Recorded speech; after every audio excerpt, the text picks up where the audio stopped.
Democrats, but I do have this to say to you. It was important, I think, for Democrats to show that they stood with the LGBT community, that they stood with black women and women in general, because once you let us go, once you let women and poor people go, what do you have? And so I've listened to lots of people say, that you didn't follow what was necessary. They did it the way they thought they could. It didn't work for them. They got it. See, respectfully, I don't like that. Let me explain. That's okay. Let me explain. As a Democrat, the bottom line is this. When we talk about poor people, who ain't thinking about poor people? Democratic Party, I know I do. I know that most candidates within the Democratic Party that I know they think about poor folks. I know they think about the desolate and the disenfranchised. I get that. But what I'm saying is that during the campaign, were you doing what it takes to win? You had too many people going after him for stuff that wasn't going to stick. It wasn't going to influence his voters. So what I would say to you, what are you doing to win? I love Wes Moore, the governor of Maryland. I love Josh Taylor of Pennsylvania, okay? I just interviewed Cuomo. I like him a lot. I want somebody to step up and recognize that man in the Oval Office, whether you like it or not, is potent. He's coming and he wins. You got to find a way to beat him. This way is not the way that the Democrats are doing it. Whoopi Goldberg and the hosts of The View invited Stephen A. Smith onto their stage, thinking they would have a heated anti-Trump discussion. But what actually happened left everyone completely shocked. The longtime liberal guest didn't just break down Whoopi's points.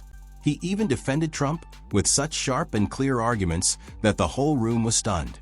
Stephen E.'s strong takedown quickly became the kind of TV moment people don't forget. If you like bold and real political talk, make sure to hit subscribe and let's dive in. And he's been going around with his cronies touting his so-called landslide and blowout win. But he won the popular vote by 1.5%, one of the smallest ever, and he won the general election by less than 50%. So what kind of mandate is this really? Well, it is a mandate, and I'm going to explain why. And I don't mind the question, but let me be very clear. I'm no supporter of Trump. I'm a supporter of truth and the facts. And here's the facts. The man won every swing state. He increased in terms of his voter turnout in his favor from the standpoint of blacks, Latinos, and young voters. He increased his numbers in that regard from 2020. 89% of the counties shifted to the right. That's a mandate. We can sit up there and play around all we want to. In 2020, Trump didn't win the popular vote. He didn't win the electoral college vote. A matter of fact, the Republicans hadn't won the popular vote, if I remember correctly, since 2004. But they did this year. The room was so quiet you could almost feel it. There was a heavy tension in the air as Stephen A. Smith calmly set the stage for what was about to happen next. Everyone at the table looked relaxed and confident, not knowing what was coming. Then Joy Behar jumped in. She tried to downplay Donald Trump's big achievements from the last election, expecting everyone to agree like usual. But that didn't happen this time. Stephen A. Smith stopped her right away and broke down her points one by one with very sharp facts. On live TV, he reminded everyone that ignoring Trump and not taking him seriously is exactly what helped him win in the first place. What came after that was complete destruction of the argument. And honestly, you are not ready for what followed. The definition of a mandate, I guess. But the problem is that if you're the Democratic Party and you lost 49.8% to 48.3%, and you're looking at that 1.5% dip, that's an excuse for you to say, what we did really wasn't that bad. Some people didn't we should continue to do that. Don't continue to do it. Find a new strategy. But do you think those groups, the black voters, the Latino voters, and the others that you mentioned, are they going to regret it soon? Possibly. I think so. I don't like what I'm seeing from Trump. I didn't like what I saw with Zelensky. I didn't like what I saw with a few things. But in the end, Zelensky. The point, I didn't like it. But in the end, what it comes down to is this. The American people, in their eyes, it wasn't about him. They were voting against what the Democrats were throwing in their direction. I don't only talk to Cuomo. Now here is the main point that many Democrats, even top leaders, are missing badly. Many middle voters who decided the election didn't always vote for Trump because they loved him. A lot of them actually had serious doubts about him. But that was not the main issue. They were voting against something else. They were pushing back against what they saw as extreme progressive ideas spreading through daily life in America. They listened to political messages, watched everything happening, and finally reached their limit. In their view, The woke ideas had gone too far and felt disconnected from normal people's lives. So, whether they fully liked it or not, they chose Trump not as their perfect leader, but as the strongest option standing against that ideology. You're saying you're Stephen A. You could be on the debate stage with these politicians and you get an opportunity You mean to call Kamala? them out. Are you referring to I Kamala? would love it. I'm referring to all of them. Everybody, nobody's She getting was a the pass from the candidate. Democratic Party. Well, again, she was the candidate, but we know what happened. I thought she was set up to fail by the Democratic Party personally because bypassed the primary. Yeah. You knew that Biden wasn't ready. You knew it for a year and you did nothing. And you were really trying to sell the American people on pushing him forward as a Democratic nominee, knowing that inauguration he would have been 82 years of age. Stop it. So what? They knew Well, better. here's- That's a problem for here's- him, not well- everybody. Nancy Pelosi is sharp, but Biden didn't appear that way. Some people argue that Kamala Harris was set up to fail from the start. She was given the role very late, while Joe Biden's mental decline was already something many people quietly knew about. So the odds were not in her favor. But that argument doesn't fully hold up. Kamala Harris had already been vice president for years, yet voters were told to believe she never really planned to become president. That was hard for many people to accept.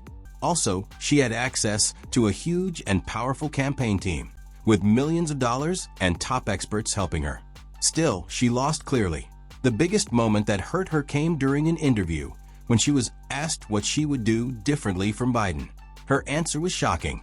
She said she would change nothing. Voters heard that very clearly. But I do have this to say to you. It was important, I think, for Democrats to show that they stood with the LGBT community, that they stood with Black women and women in general, because once you let us go, once you let women and poor people go, Okay. what do you have? And so I've listened to lots of people say, that you didn't follow what was necessary. They did it the way they thought they could. It didn't work for them. Hold on. They got it. See, respectfully, I don't like that. Let me explain. That's okay. Let me explain. As a Democrat, the bottom line is this. When we talk about poor people, who ain't thinking about poor people? Democratic Party, I know I do. I know that most candidates within the Democratic Party that I know they think Yes. about poor folks. I know they think about the desolate and the disenfranchised. I get that. But what I'm saying is that during the campaign, were you doing what it takes to win? You had too many people going after him for stuff that wasn't going to stick. It wasn't going to influence his voters. So what I would say to you, That right there is the heart of the whole issue. The Democratic Party built much of its plan around one main idea: stopping Donald Trump.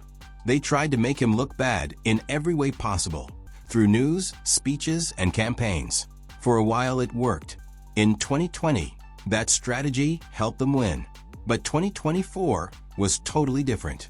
People were tired not only of Trump, but of being told again and again that defeating him was the only goal. Voters wanted real plans and real leadership. They wanted proof that Democrats had improved their lives after years in power. Instead, they kept hearing the same anti-Trump messages.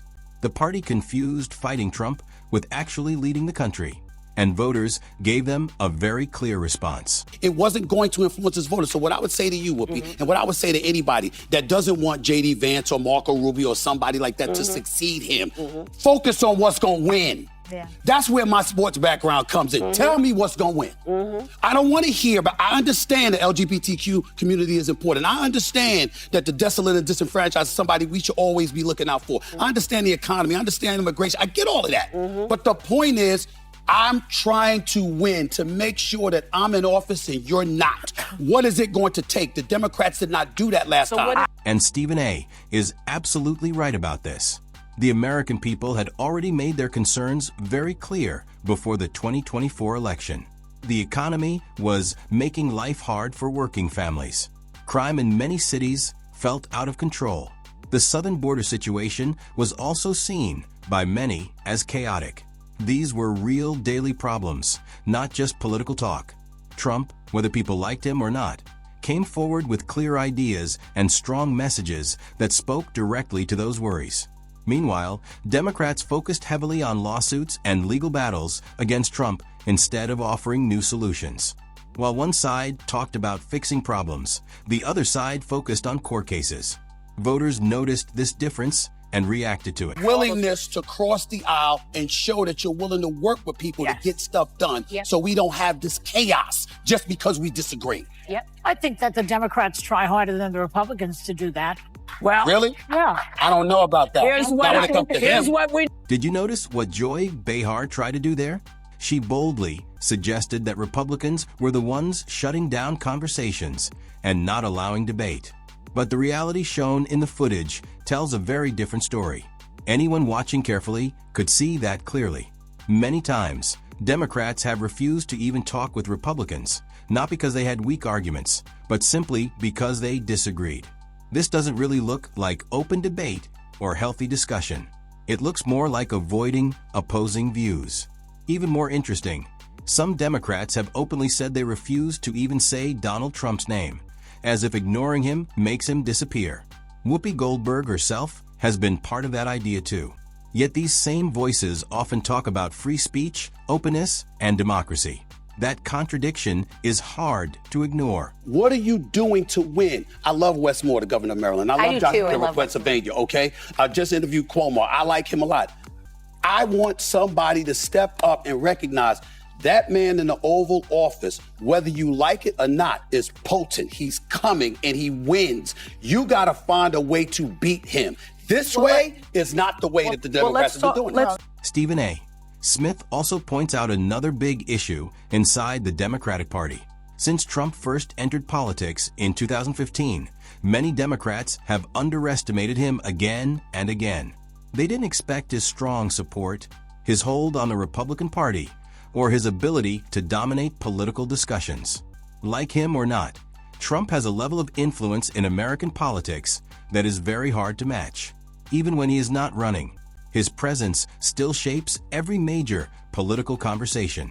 That raises a serious question for Democrats. What exactly is the party doing to deal with that influence as they move toward 2026? And so far, there is no clear answer. Talk about how people are feeling about his performance, because a CNN poll this week found that 52% of people disapprove of Trump's performance in office so far. So even though he may have won the general election by less than 50%, 52% disapprove of what he's doing. We're also seeing Republican voters at town halls opposing his executive overreach, giving Elon Musk the shadow presidency. Yet you said, quote, Trump is closer to normal than what we're seeing on the left. Yeah, I was talking about why he won the election. So? When I made that statement, I was talking about, that was before the election. I see. Right? Okay. So when during the election, I said, in the immediate aftermath of the election, I pointed out he was voted for because they considered him closer to normal than what the Democrats were spewing. That was what I said at that particular moment in time. Now, obviously, Elon Musk is an entirely different matter altogether. Right. This man is not an elected official. He hasn't been confirmed by the Senate or anything, but he's got an inordinate amount of power. Given to him by Trump. I can understand how that could scare the living daylights out of folks, and the approval ratings, obviously we pay attention to that. But here's the bigger question. Who on the Democratic side are the American people pointing to and saying that's the person? And that question leads to another serious concern. When you look at possible Democratic leaders for 2026, things don't look very strong. Alexandria Ocasio-Cortez has strong energy and media attention, but many voters already rejected her type of progressive politics. Gavin Newsom also struggles with image problems, especially because of California's issues like homelessness, high costs, and poor management. Then there is Zohran Mamdani, whose strong socialist views are far outside what most American voters are comfortable with. Overall, the Democratic leadership bench looks weak and uncertain. If the party does not face this reality soon, 2026 could become another difficult election for them. Everybody said, let him do what he's doing so we can see what's going on. So, and now people are saying, well, what are you going to do as a Democrat? Well, wait a minute now. Y'all didn't want to hear what we had to say as Democrats because that wasn't what people voted for. True. So now we have a clear definition, and the American people will decide how they like what he's doing because now it's affecting in a way that people were not anticipating. People who didn't think they would be affected, like the folks who work in the federal government, they never saw this coming. And They people never can't make saw omelets this coming. anymore. Sorry about That's okay. People can make omelets. Everybody doesn't eat eggs. And that is how it all played out. What was supposed to be a planned attack on Trump on The View turned into something completely unexpected. a lifelong liberal guest, ended up calmly breaking down every argument and exposing weaknesses in the party's talking points. Stephen A. Smith didn't just win the discussion. He showed a style of honest political talk that is rare in today's media. The Democratic Party is now at a turning point. Their old excuses are not working anymore. Their legal strategies have not changed much, and voters are demanding real solutions. The future will depend on whether they change direction or keep repeating the same mistakes. Time is running out, and with that, the story comes to an end. If you enjoyed it, don't forget to like and subscribe for more videos like this. Thanks for watching, and see you next time.